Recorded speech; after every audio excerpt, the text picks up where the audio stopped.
अगर आपको खुशी आ रही है, रोज आप खुशी से सो रहे हो, फिर आप राइट ट्रैक पे नहीं हो। दिक्कत आनी चाहिए, क्वेश्चन फंसने चाहिए। अगर क्वेश्चन फंस रहे हैं इसका मतलब आप ट्राई कर रहे हो और आपके पास अच्छा मटेरियल। एडवांस का पेपर सॉल्व कर लो। जितने चैप्टर तुमने पढ़े उनमें 70% क्वेश्चन हो रहे हैं क्या, 60% क्वेश्चन हो रहे हैं क्या, 30% हो रहे हैं क्या? अगर हवा नहीं लग रही, कॉन्सेप्ट नहीं आ रहे, फिर तो बर्बादी हुई ना। रोज कम नंबर आ रहे हैं, प्रॉब्लम्स आ रही हैं, बैठना नहीं है, करते रहना। हेलो एवरीवन, मेरा नाम वैभव है, मैं आईआईटी कानपुर से बीटेक कर रहा हूं। आज इस वीडियो में बात करेंगे जेईई 2026 की। 25 के ऊपर मैंने बहुत सारी वीडियो बना दी है। This video is the first video for JEE 2026 students. आज ये वीडियो जेईई 2026 के स्टूडेंट्स के लिए होने वाली है, क्योंकि मैंने भी 11th क्लास में बहुत सारी गलतियां की थी। आप अपने एक साल सीनियर, जो आपके बड़े भाई हो सकते हैं, जो 12th क्लास में ड्रॉपर में है, उनसे एक बार पूछो जाके उनने 11th में क्या किया था। एंड आप लोग भी वही सेम चीज रिपीट कर रहे हो।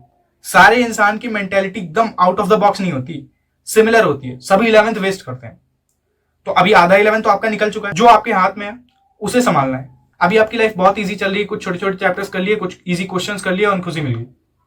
असली गेम तो 12th क्लास में आता है, फिर रियलाइज होता है मैंने क्या किया 11th। ठीक है, तो इस वीडियो में बात करेंगे 4-5 ऐसी चीजों के बारे में जो आपको बहुत ज्यादा दिमाग में रखनी है। ये चीजें अगर आप कर रहे हो तो इनको इंस्टेंटली छोड़ दो, क्योंकि मैंने भी ये गलतियां की है। मैंने बहुत लेट अपनी जेईई प्रिपरेशन स्टार्ट की है। ये किसी वीडियो में बताऊंगा मैं अपनी पूरी जेईई जर्नी।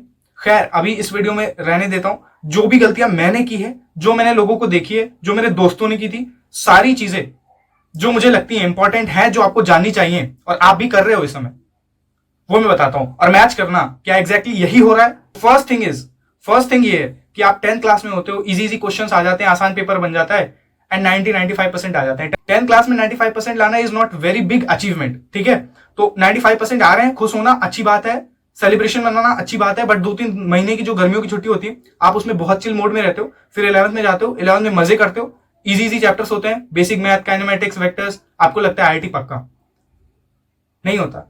एंड 99% बच्चे यही करते हैं कि उनके 10th में अच्छे मार्क्स आ गए और वो चौड़ में आ गया और उन्होंने 11th में कुछ नहीं पढ़ा। मतलब बेसिक स्कूल जा रहे हैं डेली, जो क्वेश्चन लगाए जा रहे हैं, जो फ्लो में हो रहा है बस वही किया, और 11th में भी ठीक ठीक मार्क्स आ जाते हैं। ठीक है, अगर आप स्कूल का पेपर दे रहे हो इजी होता है। एंड फिर दिसंबर जनवरी तक आते आते 11th क्लास इनफैक्ट पूरी निकल जाती है। जब आप 12th में जाते हो फिर आपको हिट होता है क्या कर डाला मैंने। सो अगर अभी आपने स्टार्ट कर दिया है अच्छी कोचिंग से पढ़ाई करना, मटेरियल लगाना, रोज अच्छे क्वेश्चन करना, अच्छे लेवल के क्वेश्चन करना, फंसते हो, दिक्कत आती है रोज, you are on right track. और अगर अभी तक नहीं किया है, हालांकि आपको अप्रैल में करना था बट अभी भी नहीं किया है, तो अब करो। Do it now. अभी नहीं तो कभी नहीं। अगर अभी नहीं किया ना, 3-4 महीने आप सोचोगे 12th से करूंगा, 3-4 महीने वेस्ट हो रहे होंगे। फिर 12th स्टार्टिंग से चीजें 11th की जो बैकलॉग में होंगी वो दिक्कत करेंगी। इस तरह से रियून हो जाएगा सब कुछ। ठीक है, तो ये बात हुई कि डोंट स्टार्ट लेट। भाई जब तुम्हें टाइम मिल रहा है, मैं ये नहीं बोल रहा कि 9th क्लास से स्टार्टिंग करो, बट अगर आपको करना ही है जी, और 3 महीने की गर्मियों की छुट्टी होती है ना 10th की, 2 महीने मजे करो, फिर आखिरी मंथ से लग जाओ। सेकंड चीज है कि आलतू फालतू कोचिंग में ज्वाइन करो। मैंने 11th में क्या किया था कि जब मैं 11th में था तो लॉकडाउन चल रहा था, तो मैंने अपने दोस्तों को देखकर कोई ऐसे लोकल कोचिंग रैंडमली ज्वाइन कर ली, और मैंने उसको रिसर्च नहीं किया कि क्या सिलेक्शंस हैं, कैसी पढ़ाई होती है।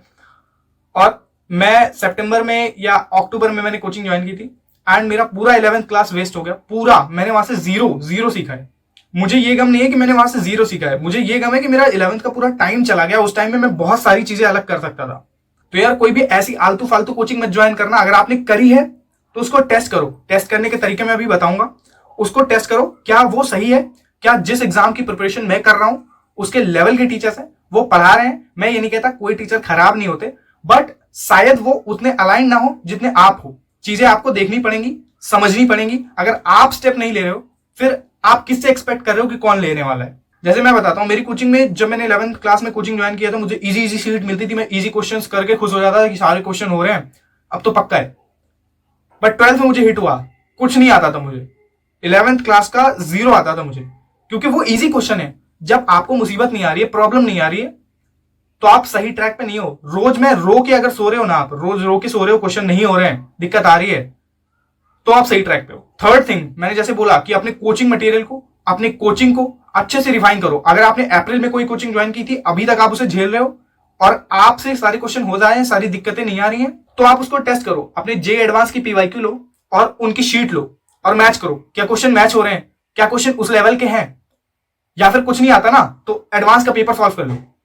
जितने चैप्टर तुमने पढ़े उनमें 70% क्वेश्चन हो रहे हैं क्या, 60% क्वेश्चन हो रहे हैं क्या, 30% हो रहे हैं क्या।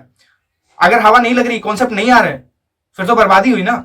एंड फोर्थ थिंग, अगर आपने कहीं ऑनलाइन से कोर्स ले रखा है, कुछ अपने आप से मटेरियल सॉल्व कर रहे हो, तो जरूर ध्यान रखना कि मटेरियल में अगर हर 5 क्वेश्चन, हर 2 क्वेश्चन के बाद दिक्कत नहीं आ रही है, अनलेस एंड अनटिल आप AIR 1 AIR 100 वाले बच्चे हो, तो दिक्कत वाली बात है। अगर हर क्वेश्चन में प्रॉब्लम नहीं आ रही है, हर 2 क्वेश्चन 3 क्वेश्चन के बाद आपको लग रहा है कि यार नहीं हो पा रहा है, तो राइट ट्रैक पे नहीं हो। अगर आपको खुशी आ रही है, रोज आप खुशी से सो रहे हो, फिर आप राइट ट्रैक पे नहीं हो। दिक्कत आनी चाहिए, क्वेश्चन फंसने चाहिए। अगर क्वेश्चन फंस रहे हैं, इसका मतलब आप ट्राई कर रहे हो और आपके पास अच्छा मटेरियल। एंड चेक करने का एक ही मेथड है कि PYQ लगा लो, ठीक है। एडवांस के लगाने, एडवांस के लगाओ, मेंस के लगाओ। अगर हो रहे हैं, वेल एंड गुड, अच्छे ट्रैक पे। फिफ्थ चीज कि डोंट लूज होप। मैं मॉक टेस्ट देकर आता था, मेरे कोचिंग में बहुत ज्यादा स्मार्ट बच्चे थे, बहुत ज्यादा। ड्रॉप ईयर की बात बताता हूं। तो होप लूज नहीं करनी है, मतलब क्वेश्चन नहीं हो रहे हैं, रोज कम नंबर आ रहे हैं, प्रॉब्लम्स आ रही हैं, बैठना नहीं है, करते रहना है। फीलिंग्स को साइड रखो, काम करते रहो।